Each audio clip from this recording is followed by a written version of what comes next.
Une question m'a été souvent posée, c'est « Mais Samy, pourquoi tu nous as pas dit pourquoi tu as quitté Dubaï ?» Eh bien, justement, j'attendais le bon moment, j'attendais qu'il y ait un événement de malade comme actuellement avec les bombes qui sont bombardées sur Dubaï. Donc là, je vais te raconter dans cette vidéo pourquoi j'ai décidé, après environ une semaine et demie passée à Dubaï, pourquoi j'ai décidé de partir, tout simplement me barrer et de ne pas rester là-bas. Parce que moi, de base, je comptais m'y installer. Et je préfère vous prévenir, ce n'est pas à cause de la guerre ou des bombes ou autre, parce que j'y étais il y a 2 semaines ou 3 semaines à peu près à Dubaï. Donc ça n'a rien à voir. Donc je vais te donner les arguments pour, les arguments contre, pour que toi potentiellement, si tu ne connais pas Dubaï, tu puisses avoir un vrai point de vue. Parce que moi, ce que je reproche vraiment au YouTube Game français, c'est que tout le monde va te dire « Oui, Dubaï, c'est un truc de malade, Dubaï, c'est le meilleur, il y a Yomi, il y a Mathis Chloé, il y a tous ces mecs-là. » Ouais, en fait, c'est... En fait, t'as l'impression que Dubaï, si tu veux faire d'argent, faut être à Dubaï, quoi. T'as l'impression que c'est le truc, alors qu'en réalité, non, il n'y a pas d'argument rationnel. C'est juste, voilà, parce qu'il y a des riches, on doit y aller là-bas. Mais pas forcément. Donc, je vais te donner mon point de vue d'un mec qui, je le rappelle, vit de YouTube auto, un business lifestyle où je travaille et en même temps, je peux vivre une super vie à côté. Là, actuellement, je suis à Medellin, je suis en train de kiffer. Donc, je vais t'expliquer tout ça. Première chose, bah évidemment, on est obligé de le mentionner, même si ça m'a pas impacté sur mon voyage, la localisation géographique de Dubaï. Parce que oui, Dubaï est situé au Moyen-Orient et comme tu sais, près de Dubaï, il y a quand même des pays où c'est un peu chaud. Donc il y a pas loin, il y a l'Israël, pas trop loin, il y a Palestine, pas trop loin, il y a l'Iran, tu vois. Donc c'est un peu compliqué, on va dire. C'est comme localisation, tu vois, il y a meilleur. Je pense que la Suisse, c'est quand même mieux localisé que ça. Et du coup, bah, la localisation, bah, aujourd'hui, c'est devenu un point négatif. Parce que tu es localisé dans des zones où il y a un peu de guerre et là ça fait qu'aujourd'hui bah, ça a pété tout simplement. Bah, les mecs envoient des bombes sur Dubaï. Alors pourquoi ils les envoient? Est-ce que c'est pour détruire la base américaine? Est-ce que c'est pour envoyer un message? Est-ce que c'est pour détruire le Burj Khalifa? Est-ce que c'est pour tuer je sais pas quel mec? J'en sais rien, je me suis pas informé, ça m'intéresse pas. Moi tout ce que je vois c'est que ok bombe Dubaï, donc moi je vais pas aller là-bas parce que sinon je vais me faire défoncer, c'est tout. Donc pour moi c'est un premier point négatif que je suis obligé d'ajouter, que je n'aurais pas donné s'il n'y avait pas eu cet événement, mais là on est obligé, la localisation. Et du coup pour la petite anecdote, quand je voulais prendre le billet d'avion directement pour passer à Dubaï, et bien en fait j'avais regardé des billets, donc et je regardais un petit peu les différentes possibilités, et en fait tu avais 2 billets qui proposaient des escales à Tel Aviv et à Beyrouth. Est-ce que tu peux faire pire comme escale? Franchement, Beyrouth Tel Aviv, c'est de la merde. Donc en fait les mecs, c'était déjà compliqué, tu vois. Mais en tout cas, c'était assez chaud et du coup voilà, c'est un point négatif. Et de toute façon, je pense que les gens qui aimeraient aller à Dubaï, ils vont se rappeler de ça à vie parce que là, c'est un événement qui marque vraiment l'histoire de Dubaï. Beaucoup de gens essaient de minimiser. Moi, je suis désolé, je ne minimiserai pas. Oui, mais Samy, il n'y a eu qu'un mort. Oui, mais Samy, c'est qu'une bombe. Mais ta gueule, mais frérot, il y a des bombes, gros. Il y a des bombes. Putain. C'était à la guerre mondiale qu'il y avait des bombes. Moi, jamais de ma vie, j'ai entendu une bombe, frérot. C'est pas normal. Oui, mais Samy, il n'y a personne qui est mort. Mais c'est pas une raison. C'est pas une raison. Donc arrêtez avec vos conneries, là. Oui, je sais, c'est que les gens, ils font leur propagande. Oui, Dubaï, ça reste incroyable parce qu'ils y vivent, tu vois. Ils ont pas envie de se faire niquer leur immobilier. Mais la vérité, c'est que, gros, il y a des bombes qui tombent sur une ville, bordel. Il y a des gens, ça fait boum. Et là, ils peuvent pas sortir du pays. Donc ça, c'est quelque chose, c'est catastrophique. Et moi, j'ai beaucoup de chance parce que j'y étais il y a 2 semaines. Et franchement, si j'avais été bloqué là-bas, oh là là, qu'est-ce que je l'aurais eu mauvaise. Bon, moi, je t'aurais fait du super content avec des bombes. Bon, les gars, en plein dev perso, prenez une bombe là qui explose juste à côté, c'est incroyable. Bon, vous savez, les gars, en parlant de bombe, il y a une bombe atomique, je vais l'aborder. Tu vois, ça aurait pu faire un content plutôt sympa. Bon, en tout cas, voilà, ça, c'est la première raison qui fait que j'ai pas aimé Dubaï. Maintenant, c'est quoi, on va alterner, on va faire une raison négative, une raison positive. Raison positive, bah, Dubaï, c'est quand même la classe. Quand je suis arrivé à Dubaï, j'ai pris une tarte. J'ai jamais vu de ma vie une ville comme ça. Une ville aussi moderne, aussi développée, aussi magnifique. Et oui, il y a un contraste énorme entre les bombes et la ville. Mais en fait, faut pas oublier que Dubaï, c'est exceptionnel. C'est une ville qui a été construite sur un désert en partant de rien. Et c'est magnifique ce qu'ils ont réussi à faire. Moi, j'étais dans une chambre, j'étais même dans une chambre, dans un appartement, où tout simplement, j'avais une vue sur une sorte de lac. C'était exceptionnel. Je vais essayer de te retrouver des petites scènes de ma vue. Et en fait, c'était vraiment fantastique. J'avais vraiment l'impression de me sentir dans une très grande ville. En plus de ça, autour du Burj Khalifa, c'est magnifique. Le Burj Khalifa, il s'illumine de partout. En fait, cette ville, c'est un peu, franchement, l'équivalent de Disneyland. C'est-à-dire que ça pète de partout. Il y a des lumières de partout. Tu as des spectacles. Le spectacle des fontaines, il est exceptionnel. C'est fantastique. J'ai vu des très belles choses à Dubaï. Et ça, on peut pas l'enlever à Dubaï. C'est une ville qui est tout simplement magnifique. Maintenant, on peut en revenir à un troisième, donc deuxième point négatif, parce que je vais alterner les deux. Ok, Dubaï est beau, mais Dubaï manque cruellement de personnalité. Bah oui, parce que, encore une fois, Dubaï, c'est juste des immeubles en fait. Si tu regardes bien, oui, c'est des beaux immeubles, mais ça reste que des immeubles. Et d'ailleurs, au-delà de ça, de manque de personnalité, moi j'irais même dire ça manque de nature. Là, par exemple, je te montre un petit peu. Moi, je suis actuellement à Medellin, au Paraguay, comme tu vois depuis ma fenêtre. De mon appartement, il y a des petites. Il y a beaucoup de verdure en fait. Il y a beaucoup de verdure, il y a beaucoup d'arbres, il y a beaucoup de nature. Tu vois, genre là, même là, c'est magnifique en fait. On se croirait sous les tropiques. Et bah à Dubaï, il n'y a pas ça. À Dubaï, il y a zéro nature. Et vraiment, Dubaï, il y a zéro nature. Tu as 4 palmiers qui ont été plantés artificiellement, mais c'est tout. Et vraiment, le manque de nature se ressent. Moi, je sais que je suis une personne qui aime beaucoup la nature. J'aime beaucoup aller marcher dans les parcs. J'aime beaucoup les arbres. J'aime beaucoup. Bon, ça fait un peu le mec. Il fait des trucs bizarres avec des arbres. Mais non, mais moi, j'ai besoin de nature. En fait, j'ai grandi avec la nature quand j'étais petit. Il y avait des parcs autour de chez moi. Et malheureusement, à Dubaï, il n'y a pas ça. Il n'y a quasiment aucune nature. Et moi, ça m'a choqué, ça m'a marqué. Parce que comme je t'ai dit, ça enlève de la personnalité à la ville. Du coup, ça fait que Dubaï, c'est juste un désert. Et c'est pour ça d'ailleurs qu'il n'y a pas de nature, c'est un désert. Alors oui, il y en a qui vont me dire, oui, mes amis, il y a un parc à Dubaï, il s'appelle le parc de Dubaï. Et il y a plein d'arbres là-bas, mais il n'y a rien de me casser les couilles, il y a un parc. Il y a un parc, t'as vu ce que je t'ai montré à Medellin, ça n'a rien à voir. Il y a de la nature partout, il y a des montagnes, c'est magnifique, c'est vert de partout. Dubaï, je dirais, la couleur principale, c'est l'orange. C'est l'orange. Voire beige un petit peu, c'est les couleurs des bâtiments tout simplement. Donc moi, c'est un très très très gros point négatif par rapport à Dubaï.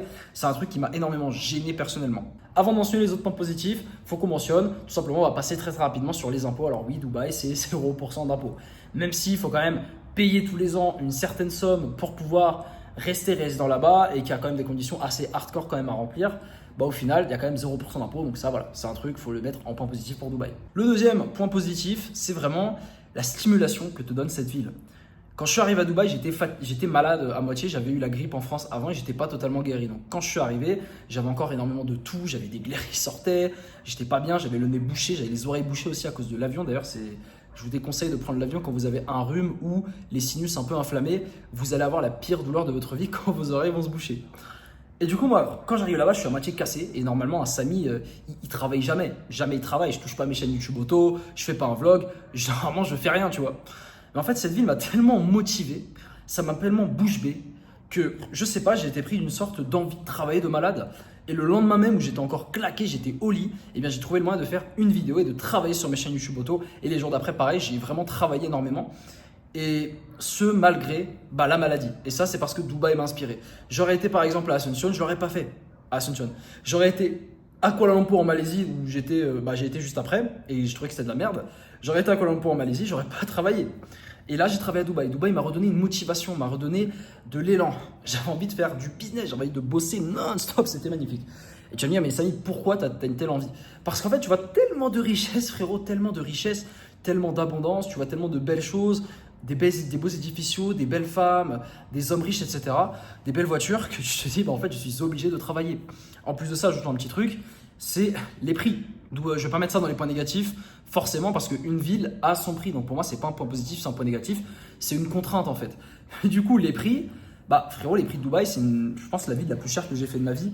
Là, Medellin, comme tu sais, j'ai pris 2K un appartement, sur le moins un très bel appart à San Lucas. Eh bien, quand j'étais à Dubaï, en fait, c'était pour une semaine, en fait, ça faisait à peu près 800 € l'appart, tu vois. Donc c'était un peu plus de 100 balles la nuit. Et encore, j'avais trouvé un appart, j'avais fait une bonne affaire sur Airbnb. Mais la vérité, c'est que les prix là-bas, si tu veux un truc à peu près correct, genre similaire à ce que j'ai, c'est 3005. Surtout bien positionné. Donc pour moi, voilà, les prix sont très élevés. Les restos, je m'en tirais pour 20 € tout seul sans manger grand-chose. C'est un peu ça Dubaï aussi, voilà, les prix. Après, les prix des taxis sont pas extrêmement exceptionnels que ça. En fait, mais voilà, c'est plus l'immobilier qui est très cher là-bas. Sinon, après, la vie en elle-même, en fait, c'est pas plus cher qu'une ville en Europe comme Madrid ou en France, par exemple. Ça fait que c'est une ville chère et du coup, cette ville chère, c'est un point positif parce que ça te booste, ça te pousse à faire plus d'argent. Et c'est pour ça que beaucoup de personnes vont aussi à Dubaï. C'est parce qu'ils veulent tout simplement être poussés, être boostés par ces dépenses qui vont faire plus d'argent. Mais maintenant, certes, j'avais la pression, l'envie de travailler, mais il y avait un autre point négatif. Un point négatif que je n'ai pas suivi personnellement mais qui existe à Dubaï et qui est réel, c'est la météo. Alors moi je suis allé à Dubaï au meilleur moment de toute l'année. C'est là où il faisait à peu près une vingtaine de degrés, j'avais même pas besoin de clim le soir, donc c'était vraiment génial. Par contre le problème c'est que Dubaï, quand on est en été, quand on est en été, tu sors plus, c'est terminé, tu restes chez toi, tu restes chez ta mère, tu t'enfermes comme ça, ou tu restes chez ta mère d'ailleurs. Je pense pas que ta mère elle vive à Dubaï, mais voilà, tu restes chez toi, tu t'enfermes, voilà, tu ne sors pas parce que la vérité c'est que Dubaï en été il fait 50 degrés. Donc en fait les mecs ils se barrent tous les entrepreneurs ils se barrent de Dubaï l'été parce que ce n'est pas vivable. Et ça typiquement c'est un énorme point négatif. Une ville où tu dois te barrer genre 4 mois dans l'année parce qu'il fait trop chaud, ce n'est pas positif. Pourtant, mais amigo, je suis maghrébin d'origine. français d'origine maghrébine. Donc moi, le soleil, ça me connaît, tu vois. Il y a du soleil, là, il fait bon, j'ai un peu chaud, j'aime bien. Tu vois, je me sens bien. Les épices. Le problème, c'est que bon, je peux monter à 30, même 34 degrés à la limite. J'ai eu des 34 degrés à Asuncion. Mais monter à plus de 34 degrés, c'est pas possible. Et à Dubaï, c'est ça. Vu que c'est un désert, bah, la nuit il fait un peu frais, mais du coup, la journée il fait super chaud, tu sors pas. Ça se relie à un autre point négatif de Dubaï, qui sera aussi un point positif juste après. C'est que la vie à Dubaï, bah, en fait, tu ne vis pas à Dubaï à l'extérieur. À Dubaï, tu ne peux pas vivre à l'extérieur. À Dubaï, les gens ils vivent dans les malls. Donc, les malls, c'est le grand centre commercial de Dubaï. Je sais pas comment il s'appelle, mais en gros, c'est le Dubaï Mall, ouais. Et à côté, tu as le Souk al-Bahar. Donc, ça, c'est vraiment le truc principal. Et vraiment, c'est un centre commercial gigantesque. J'ai marché des heures dedans, j'ai pas fait le tour. J'ai pas fait le tour tellement il est grand. Mais en fait, du coup, les gens, vu qu'il fait chaud, en fait, ils vivent dans les centres commerciaux. Et ça, pour moi, c'est un gros point négatif. C'est un gros point négatif parce que, je suis désolé, mais encore une fois, ça revient à la nature, mais j'ai pas envie de vivre dans un centre commercial. Là, ce matin, on est sorti avec Val. On a été marcher, tu sais, sur la grande voie. En fait, tous les dimanches, les gens, ils vont courir, ils vont faire leur jogging. C'est exceptionnel. Après, on passe par un resto, on a vu les arbres, etc. C'était super beau. En fait, c'est génial, tu vois, on vit dehors. À Medellin, on est tout le temps dehors. Par contre, à Dubaï, t'es jamais dehors quasiment. Parce que dehors, en vrai, il n'y a pas grand chose à voir dehors. Je sais pas, tu vas te promener un peu dans les rues, mais en vrai, comme je t'ai dit, il n'y a pas de parc, il n'y a pas de verdure, t'as pas vraiment envie. Pareil au niveau tout ce qui est monuments, etc. C'est pas Paris. C'est pas Paris, tu peux te promener pendant des heures, mater les monuments, le Louvre, les pyramides, la pyramide du Louvre, pardon, pourquoi je dis les pyramides? Non, les pyramides, c'est une cité, c'est dégueulasse. Mais non, mais t'as la pyramide du Louvre, t'as la Tour Eiffel, tu peux passer par Notre-Dame, t'as plein de petits endroits comme ça super à Paris. Bah à Dubaï, voilà, tu te promènes pas. Tu ne te promènes pas dehors. Et même moi qui étais en visite, la majorité de mon temps, je l'ai passé à l'intérieur. J'ai passé très peu de temps à l'extérieur parce que c'est pas très agréable. Maintenant, on va rebondir sur un point positif. Donc, c'est le troisième point positif de Dubaï. C'est en fait ces malls et ces infrastructures. Franchement, je pense que c'est les plus grosses et belles infrastructures du monde. Et je peux comprendre pourquoi les gens ils passent autant de temps dans les malls. Vraiment, le mall, c'est l'endroit où il y a tout le monde. C'est l'endroit où tu as l'émir qui va faire sa journée en fait avec sa famille. Donc, il va venir avec sa petite femme, ses petits-enfants. Le matin, il va emmener ses enfants à la borne d'arcade. Juste après, un étage plus loin, il va aller à la petite pâtisserie au chocolat qui est hors de prix. Après, il va se faire un resto. Et puis après, il va s'acheter un téléphone mobile, tu sais, chez Apple. Et puis machin. En fait, c'est ça un peu le lifestyle. Les gens ont un lifestyle. Les malls sont blindés. De toute façon, je t'ai montré un petit peu dans mes précédentes vidéos à Dubaï. Tu verras, les malls, il y a beaucoup de monde. Parce que les malls sont un lieu de vie. Mais c'est un lieu de vie parce qu'ils sont très bien agencés. Très bien agencés. J'ai même trouvé un magasin Gymshark. Je me suis acheté un petit peu de Gymshark là-bas. Il y a tout ce que tu veux. Gucci, Dior, Massimo Dutti. Il y a même Céline, il y a même H&M, il y a tout. Je crois, il y avait même un Primark pour les clochards. Donc les mecs, franchement, Dubaï, c'est assez ouf. La qualité des malls qu'il y a, la qualité aussi des restaurants, je vais l'englober ensemble. Mais les restos à Dubaï sont d'une bonne qualité. Attention, c'est pas une exceptionnelle qualité. Moi, j'ai mangé du steak, il n'était pas terrible. Je sens que c'est du steak importé du Pakistan. Surtout, voilà, si tu veux pas mettre 60 € dans une côte de bœuf. Mais en tout cas, les restos, t'es bien servi. Et d'ailleurs, ça c'est un autre point positif que je vais mentionner tout de suite avant de l'oublier. C'est le service. Le niveau de service à Dubaï est très puissant. Que ce soit les livreurs, que ce soit les taxis, que ce soit tout ce que tu veux. En fait, tu es extrêmement bien servi à Dubaï. Je me rappelle, j'étais à un resto, je faisais un live au niveau du Bourj, avec le Bourj Khalifa derrière. À un moment donné, tu as des espèces de Chinois qui viennent, qui commencent à parler. Ils s'énervaient parce qu'ils croyaient que je les filmais alors qu'ils sont tellement cons. Bon, les gars, ils avaient un grain, les mecs. Ils étaient là, ils voulaient pas partir, ces enculés. Et moi, tu vois, j'étais là, je rigolais avec eux, je pensais qu'ils étaient sympas au début, tu vois, je savais pas qu'ils étaient énervés. Je disais, les gars, le live français et tout. Et les mecs, ils étaient, et après, t'as le rebeu du resto qui vient me voir et qui les vire, tu sais, qui leur dit, ouais, cassez-vous. Et ça, c'est le niveau de service que tu as à Dubaï. C'est vraiment le niveau de service, t'es bien servi, t'es bien accueilli. Les mecs, je rigolais avec eux, c'était super sympa. Maintenant, on rebondit sur un point négatif. Je pense que tu as compris l'objectif de cette vidéo, c'est que chaque point positif, il y a un point négatif sur lequel je peux rebondir. Le point négatif par rapport à ça, c'est que en fait, la majorité des gens, des servants entre guillemets de Dubaï, ce sont principalement des Indiens, des Pakistanais. Et en fait, ça fait que, par exemple, chaque fois que je prenais des Uber et des taxis, en fait, il y avait une distance, tu sais, parce que l'hindou ou le pakistanais, je sais pas comment, je sais pas, voilà, il y avait un peu de tout, mais c'était un pakistanais, mon Uber. En fait, le mec, tu peux pas discuter avec lui. Parce que le mec, tu lui dis un truc, il te dit, yes sir, yeah, it's 247 sir. Yes sir. En fait, il crée une barrière en gros. Et c'est compréhensible parce qu'à mon avis, les Émirats leur disent, bon les gars, restez à votre place, vous êtes des serviteurs, etc. Parce que bon, c'est un peu une dictature quand même. Et du coup, moi, il y a pas ce côté discussion, tu sais, avec les mecs, des taxis, etc. Moi, j'aime trop discuter. Là, je prends des Uber à chaque fois, mais des lignes. Je discute tout le temps avec les mecs. J'essaie de connaître un peu leur histoire. Est-ce qu'ils sont mariés? Qu'est-ce qu'ils pensent du mariage, etc. Je m'intéresse vraiment aux gens. J'adore parler aux gens.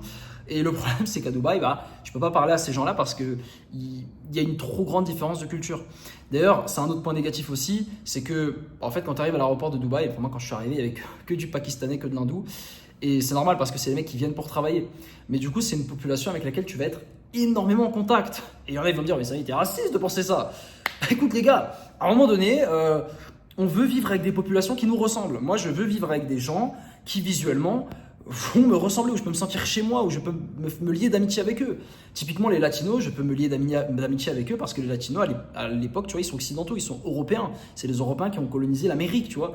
Donc en fait, j'arrive à m'entendre avec eux, je parle espagnol couramment, donc il n'y a pas de souci. Par contre, les hindous, bah oui, il y a une barrière entre nous, tu vois, on n'a pas du tout la même culture. Pareil pour quand j'étais à Kuala Lumpur en Malaisie, il y avait quasiment que des Philippiniens, des Chinois, des trucs comme ça. En fait, pareil, moi, les Asiatiques, j'arrive pas. C'est pour ça que j'ai besoin d'un pays où il y a beaucoup de touristes. Et du coup, Dubaï, tu vois énormément d'hindous, de Pakistanais partout. Il y en avait même un, je crois, il m'a demandé de la thune, un truc comme ça. Il m'avait montré, oh putain, j'avais de la peine. Il m'avait montré une sorte de truc sous un pansement dégueulasse ici, je sais pas ce qu'il avait. Il voulait que je lui paye. En fait, voilà, c'est des gens avec qui tu seras en contact à Dubaï. Parce que Dubaï, on te montre le Bourj, il y a beaucoup de touristes, il y a beaucoup de personnes européennes, etc., occidentales. Mais par contre, dès que tu t'éloignes un petit peu, tu vas être forcément en contact avec des hindous. Donc, par exemple, si toi t'es hindou, ça peut ne pas te déranger. Moi, je vais te dire encore une fois, vous me direz que je suis raciste ou pas, j'en ai rien à cirer, c'est ma vie. Moi, pour moi, j'ai besoin d'être entouré d'un peuple avec lequel je peux me sentir chez moi, tout simplement. Et c'est pour ça que je suis en Amérique latine et que j'ai jamais eu de soucis, même au Paraguay Asunción, où c'est vraiment l'Amérique latine pauvre, les mecs un peu moins cultivés, pourtant je me sentais quand même chez moi. Tu vois, donc ça c'était, je pense, un point négatif qui peut intéresser certains. D'ailleurs, à noter, il y a aussi beaucoup d'Arabes, il n'y a pas que des Hindous et des Pakistanais, il y a aussi beaucoup d'Arabes qui pratiquent la religion. Là-bas, la religion, tu sens que tu peux la pratiquer, donc pour un musulman, ça peut être un très bon point positif, ça par contre, pour une personne un peu étrangère, ça peut la gêner, même si en réalité, je trouve que même si c'est assez musulman Dubaï, en fait, il y a quand même beaucoup de diversité, ça c'est un point très positif. En fait, c'est pas une ville purement musulmane, purement où on va t'imposer la religion, c'est pas du tout le cas. Tu vois des femmes au mall sans souci qui ont des shorts, tu vois, c'est pas dérangeant. Donc tu peux avoir tout à fait de la femme voilée à côté avec son mec émir, tout comme tu peux avoir une blonde allemande qui vient juste pour se faire baiser, tu vois, et qui a un short ras la moule. C'est totalement possible et c'est assez ouvert. D'ailleurs, c'est pareil pour l'appel à la prière qui a lieu du coup à Dubaï, on l'entend assez souvent. En fait, assez souvent à toutes les prières tout simplement. En fait, c'est pas quelque chose de très, on va dire, de très envahisseur, entre guillemets. Par exemple, quand j'étais à Kuala Lumpur en Malaisie, l'appel à la prière, c'est toutes les mosquées qui envoient leur appel à la prière. Le son maximum, tu vois, t'entendais ça depuis, dans tout le pays, t'entendais ça, tu vois. Et tu l'entendais pendant 30 minutes et c'était assez envahissant, tu vois, pour une personne qui n'est pas forcément dans la religion, je pense. Et là, à Dubaï, c'était pas du tout le cas. L'appel à la prière à Dubaï était même agréable à entendre. Il était bien fait. Tu sens que c'est une ville qui est vraiment très ouverte. Donc les gens qui ont un peu peur par rapport à ça, par rapport au côté musulman, etc., oui, Dubaï reste une ville musulmane, mais par contre, c'est une ville assez ouverte où des gens qui ne sont pas musulmans peuvent totalement s'épanouir. Et moi, j'ai beaucoup aimé ce point-là. Enchaînons sur un point négatif, parce que là, on a parlé un peu des hommes, de religion, etc., des différentes ethnies. Parlons un peu des femmes. Oui, parce que si vous êtes un homme, les femmes, ça fait partie de votre vie. Et oui, sauf si vous êtes homosexuel. Dans ce cas-là, voilà, je sais pas ce que vous ferez. En tout cas, les femmes là-bas, à Dubaï, c'est un très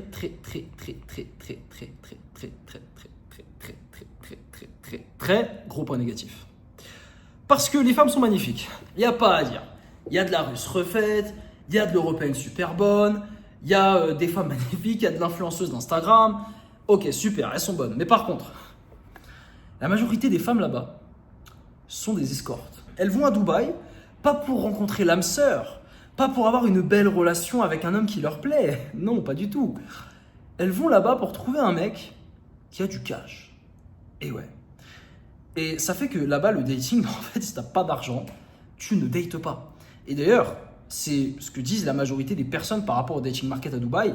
Ils disent, les gars, ramenez votre meuf d'un autre pays à Dubaï. Parce que les femmes à Dubaï, elles viennent là-bas justement par intérêt. Parce que, réfléchis un instant. Quelle femme va se dire, ok, je vais quitter mon pays d'origine pour aller à Dubaï pour rencontrer l'âme sœur? Non, ça n'existe pas, elle serait jamais allée à Dubaï. Non. À la limite, passer d'un pays pauvre, je sais pas, un truc comme Medellin, ça peut le faire. Tu vois, d'ailleurs, toutes les femmes les plus belles de Colombie viennent à Medellin pour ça. Même si, bon, il y a un peu le côté aussi pour l'argent, mais en tout cas, les femmes qui vont à Dubaï, frérot, c'est que pour l'argent.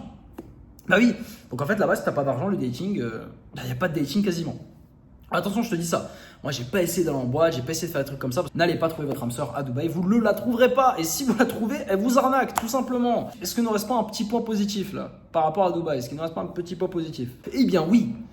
Point positif à Dubaï, je dirais, donc pour moi qui suis entrepreneur, donc je suis entrepreneur, je vis d'un business en ligne, donc j'ai un revenu online. D'ailleurs, pour ceux qui veulent savoir comment je fais, checkez-le en description. Moi, je fais YouTube auto, j'ai des chaînes YouTube en parallèle de celle-là où je ne montre pas mon visage, où je vends des produits grâce à l'affiliation et ça me rapporte du cash et me permet de vivre à Medellin et dans le pays que je veux, dans le monde, tout simplement. Ça m'a donné ma liberté. Eh bien, frérot, en étant entrepreneur, c'était fantastique simplement d'être à Dubaï. Parce que déjà, Dubaï, en termes de voyage, tu es au centre du monde. Dubaï, j'étais à 5 heures, je crois, de vol de chez mes parents en France. Dubaï, j'étais à 7 heures de vol de l'Asie. Et Dubaï, en fait, tu peux aller partout. Tu peux aller en Europe, tu peux aller en Asie, tu peux aller même potentiellement en Australie. D'ailleurs, Dubaï, c'est l'aéroport du monde qui dessert le plus de grosses destinations. Donc, en fait, tu peux aller un peu partout. Tu peux même aller en Amérique du Sud. Donc, en fait, tu n'as pas ce côté où, là, par exemple, je suis à Medellin. Si je veux aller à Kuala Lumpur, c'est 48 heures de vol. C'est 48 heures de voyage. Là, si je veux aller, je sais pas, de Dubaï à l'Amérique, ça sera peut-être 30 heures ou 40 ou 25, tu vois, ça reste beaucoup, mais c'est quand même plus convenable. Et en plus de ça, ajouter un truc, c'est le décalage horaire de Dubaï qui est très avantageux. Parce que le décalage horaire de Dubaï est fait de telle sorte à ce que, donc, il y ait, genre, je crois, il y a 3 heures de différence avec la France seulement. Et c'est bien parce que du coup, ça veut dire que quand les Français sont en train de dormir, et moi je me réveillais à Dubaï et du coup, les gens dormaient et ça faisait que je pouvais super me focus le matin, j'avais aucun message, personne n'a appelé. Là où par exemple, ici à Medellin, je suis obligé d'appeler ma famille avant genre 15-14 heures, sinon après tout le monde dort, tu vois, c'est la nuit, c'est le soir parce qu'il y a 6 heures de décalage. Donc ça, c'est super avantageux, le décalage horaire, pareil pour prendre des calls, donc pour les calls de candidature YouTube Auto dans l'accompagnement, et c'était beaucoup plus simple là-bas. Tu faisais ta journée, tu étais focus le matin et puis ensuite l'après-midi, tu prenais tes appels et compagnie, voilà. Terminons sur le bilan. Le bilan qui a fait que j'ai quitté Dubaï. Qu'est-ce qui a fait, Samy, que tu as quitté Dubaï? Eh bien tout simplement, frérot, il y a un truc qui m'a gêné, c'est vraiment la pollution. Dubaï est une des villes les plus polluées au monde. Pour une raison très simple, c'est que, en gros, la nature, c'est ce qui permet, tu sais, le dioxyde de carbone là qu'on relâche quand on respire, les arbres, ils vont l'absorber et renvoyer de l'oxygène, tu vois, et c'est ça qui va permettre de renouveler l'air et compagnie. Donc, je connais pas les détails, les biologistes, vous me direz en commentaire. Mais en tout cas, à Dubaï, tu sens que l'air n'est pas bon. Tu sens que l'air n'est pas bon à respirer. Moi, j'étais malade là-bas et je n'ai pas réussi à guérir en une semaine. J'étais encore malade. J'avais encore dans mes poumons les glaires, tu sais, qui remontaient de la maladie. Et c'était pas normal d'être malade aussi longtemps. Pareil, l'air est super sec là-bas et du coup, vu que tu es obligé de mettre des clims le soir, en fait, je me retrouvais à tout ça à cause de la clim. Et je me sentais pas en bonne santé. J'avais le nez qui coulait de partout. C'était pas agréable. Et d'ailleurs, il y a beaucoup d'entrepreneurs qui ont aussi ça. D'ailleurs, la majorité des entrepreneurs que tu vois à Dubaï, c'est des mecs, ils sont dans le biohacking, ils prennent des vitamines, des machins. Mais une personne normale qui vit à Dubaï, tu vas sentir de plein fouet la pollution. Ça, c'est une vérité. Et quand je compare, par exemple, encore une fois, à Medellin où je suis aujourd'hui, moi, ce qui m'a choqué vraiment à Medellin, c'est quoi? Je vais me lever un petit peu. C'était vraiment le côté, l'air est tellement bon. Les gars, on est à 1500 mètres d'altitude à Medellin, on est dans la montagne. Et comme tu sais, dans la montagne, l'air, il est super pur. Il n'y a quasiment aucune pollution. La nature, elle est tout simplement verdoyante, magnifique. Et en fait, dès que je suis arrivé ici, je vais te dire un truc, j'ai guéri en un claquement de doigts. Le deuxième jour à Medellin, j'avais totalement guéri de ma grippe. Voilà, je me mouchais plus, je toussais plus. D'ailleurs, moi, je suis une personne qui me mouche énormément. Je sais pas si vous avez ça, mais j'ai beaucoup d'allergies. Tu sais, je me mouche tout le temps. Pourtant, ici, je me suis pas mouché quasiment une seule fois à Medellin. Voilà, alors que Dubaï, je me serais mouché tout le temps. J'avais le nez bouché aussi. Et du coup, c'est très important. Moi, c'est un truc qui m'a aussi marqué, c'est la pollution. Vivre dans une ville aussi polluée. Et y vivre à terme, tu sais, sur plusieurs années, pour moi, ça peut avoir des gros effets néfastes sur la santé. On en arrive au bilan. Samy, au final, pourquoi tu t'es barré? Tu as dit les points positifs, les points négatifs, mais qu'est-ce qui a fait que tu es parti? Ce qui a fait que je suis parti, c'est que j'ai vu en Dubaï une ville fantastique pour le business. J'ai vu en Dubaï une ville où j'avais énormément de motivation pour travailler, pour me la donner, où j'avais énormément d'énergie à faire de l'argent et de l'envie aussi, et où j'avais un très bon mindset parce que j'avais de l'abondance autour de moi, parce qu'il y a beaucoup de richesse là-bas. Mais le problème, c'est que je ne me vois pas faire plus de 3 mois à Dubaï. Pour moi, Dubaï, c'est une ville où je ferai 3 mois pour potentiellement scale un business ou être déter ou avec un pote par exemple dans un plan précis. Mais par contre, je ne ferai pas plus de 3 mois à Dubaï. Encore 3 mois, c'est beaucoup. C'est beaucoup. J'ai fait une semaine et demie, je les ai sentis un petit peu passer en réalité. Et pour moi, Dubaï n'est pas une vie viva. Comme je vous ai dit, pour moi, ça manque de nature. Pour moi, il y a de la pollution. En plus de ça, c'est un truc que j'ai oublié de mentionner, mais les gens ne sont pas très sociables, ils ne sont pas très ouverts. Alors oui, les serviteurs, etc. sont gentils, mais les gens en eux-mêmes, tu sens que c'est des mecs qui sont riches, ils s'en battent les couilles de toi. Par exemple, tu rentres dans l'ascenseur, personne ne se dit bonjour. Personne ne se dit bonjour. L'hindou te dit pas bonjour, l'émirat te dit pas bonjour, le russe te dit pas bonjour, le backpacker de mer te dit pas bonjour, personne te dit bonjour, frérot. T'es là. Alors que là, en Medellín, et même en Amérique latine en général, tout le monde te parle, tout le monde te dit bonjour. Et moi, c'est ça qui m'a manqué à Dubaï. Je me suis senti assez seul et j'ai senti vraiment une vibe de les gens, ils ont pas vraiment envie d'être là. J'ai vraiment l'impression que les gens sont à Dubaï plus pour le paraître que pour vraiment être là. J'ai vraiment aussi eu l'impression que les gens à Dubaï n'étaient pas vraiment heureux. Je ne vais pas dire qu'ils étaient en dépression comme en France. Je pense que tu peux difficilement faire pire que Paris en hiver. Mais j'ai senti que les gens avaient une forme de fausseté. Et c'est ce que disent aussi beaucoup de personnes. J'ai beaucoup d'échos de potes à moi entrepreneurs qui étaient là-bas. C'est que là-bas, tu ne te fais pas d'amis. Tu te feras des relations business, tu te feras des relations entrepreneurs, mais tu ne te feras jamais un ami à Dubaï. C'est ça, c'est la vérité. Parce que les mecs sont tous dans leur truc. Et d'ailleurs, si tu regardes les riches, ils ne restent pas à l'année. Donc en fait, Dubaï n'est pas une ville vivable à l'année. Tu dois au moins te barrer pendant l'été et même au-delà de ça, c'est pas une ville où j'aimerais vivre. C'est pas une ville, comme je t'ai dit, les femmes, ça me manquerait beaucoup trop. Comme je t'ai dit, la nature, ça me manque beaucoup trop. Les prix, je trouve, sont trop élevés par rapport à ce que tu peux avoir. Par exemple, encore une fois, je reprends l'exemple de Medellín parce que j'y suis. Mais même frérot, si tu prends le même prix que tu paierais pour être à Dubaï versus pour être à Bangkok, eh bien, frérot, prendre un truc à 3500 à Bangkok, tu vas t'éclater. Donc en fait, c'est très très très cher pour une qualité de vie qui est élevée en termes de standing et de luxe, mais qui est assez faible en termes de santé, même de santé tout simplement. Pour moi, Dubaï n'est pas une ville en bonne santé. Dubaï est une ville riche, Dubaï est une ville exceptionnelle, Dubaï est une ville fantastique, mais ce n'est pas une ville pour être en bonne santé. Donc au final, voilà les amis, moi je fonctionne beaucoup au feeling et là je ne peux pas vous expliquer réellement les raisons précises qui m'ont fait quitter Dubaï, c'est toutes ces raisons que je vous ai expliquées. Pour moi, il y a des choses qui sont non négociables dans un pays.